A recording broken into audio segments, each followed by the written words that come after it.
What's going on, YouTube? Coming back with a quick kind of tip video here for you for Gems of War. This game was actually free on Xbox One, and it is a ton of fun. I've actually played it quite a bit. I hit level 100 and then stopped due to the fact that I go for a lot of achievements. And once you hit level achievement 100 on this game, you've pretty much completed the base game, and all the DLCs are kind of hard to do, to be honest. So I'm kind of playing now, but by playing I mean I'll get on every day, and my clan that's still running, uh, they keep getting me stuff and all that, so I can go and accept it every day, and just keep racking up. And then eventually, whenever I get enough to do some more of the achievements, I'll get back into the game really hardcore and play it. But anyways, I'm going to show you a quick lineup that is like the best for beginners. Um, Now let me preface this by you'll probably need to be about level 10. Not hard at all to do. And the reason I'm putting this out there, I know this game's been out a long time, but I've recently got really hardcore into it. So this is just my personal lineup that I've honestly beat about everything with. So at first I did not understand that you could have more than one person. So literally I was playing with a crude club on my character and was beating missions. It would be very hard, and that's what frustrated me about the game. When I learned you could have more characters, I was like, oh, this game's super easy. So this is not the lineup I use anymore. This Goblin I've taken out for an Infernal King, just because last ditch effort. If he's the only one alive, I can use him, convert some gems to skulls, and then after that, just go crazy on him. But anyways, this is the lineup that I was using for the longest time. That was actually very good. Again, Ranger deals 10 damage to an enemy and 8 damage to randomly split among enemies, boosted by enemies that are alive. So, boost ratio times 4. If you see that up at the top right. So this card is super easy to get. It is actually a green. I have just boosted it up to a blue here. So that is why it's higher than what it was. But honestly, this card is amazing. I have it in my second slot. And also I've got Allied Wargears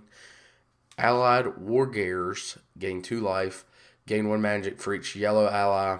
I don't actually have any yellow allies on the team. And 50% chance to ignore armors with skull damage. I don't have that one put on there yet, but definitely get that if you can. So the reason this is in the second spot is because I have a lot of green in this old lineup I did. So the case was yellow or green, I could get them up. And down here, the Bugbear and the Goblin I would actually flip. That way, once my Ranger was done, it would be going into my Goblin. And then my Bugbear could also take Brown. So that's why I had those. But what Goblin does is deals 4 damage to an enemy, and you gain an extra turn. So basically, 4 damage, repeat, get your turn back. Then I'll go in with Bugbear, who deals 9 damage to an enemy, boosted by the missing life, and you gain an extra turn. So if I hit you for 10 damage, and he deals 9 damage already, he would get, he would do more damage since you've already lost life, which is very good to have. He's actually still in my lineup, but this is a super low level lineup. Goblins you get right away, super easy. Ranger, it took me to about level 10 to get him, but once I got him, I boosted him all the way up for Ascension. Ascension is basically if you have multiple cards, you can put them all together to make them higher, so he's almost able to be a purple. But level up, I leveled him up to the max that he could be. For traits, I've upgraded him as much as I could. I'm missing one piece to upgrade him anymore, but since I don't play the game too much right now, not that big of a deal. But this lineup is amazing. You can change out the club, but personally, I like the club because it deals 8 damage to the first enemy. The reason I like that is it's red, not something that I have in my lineup already, and it's only 4. So with a mana surge, just by flipping some reds, I can already get it on my first turn. If it does take 2 turns, not that big of a deal. 2 turns, got it. There are other ones that are decent, like right here, 8 gets you 3 to 12. Again, I can do 8 damage with a 4 guaranteed, and then Bloody Axe is 10, and it does 10 damage to the first enemy, and 12 right here gets you 11 to the first enemy. I'd much rather go with a 4. By the time I do this 3 times, which is basically what that would be, I could do 24 damage. And I can get it off much quicker than if I had to wait. So, personally, that's my lineup. It's an amazing lineup for beginners because it's super cheap to make. I will show you real quick what my... There we go. That was what the other troop was. It transformed green gems to skulls and transforms brown gems to red. Deal 21 damage randomly split among the enemies.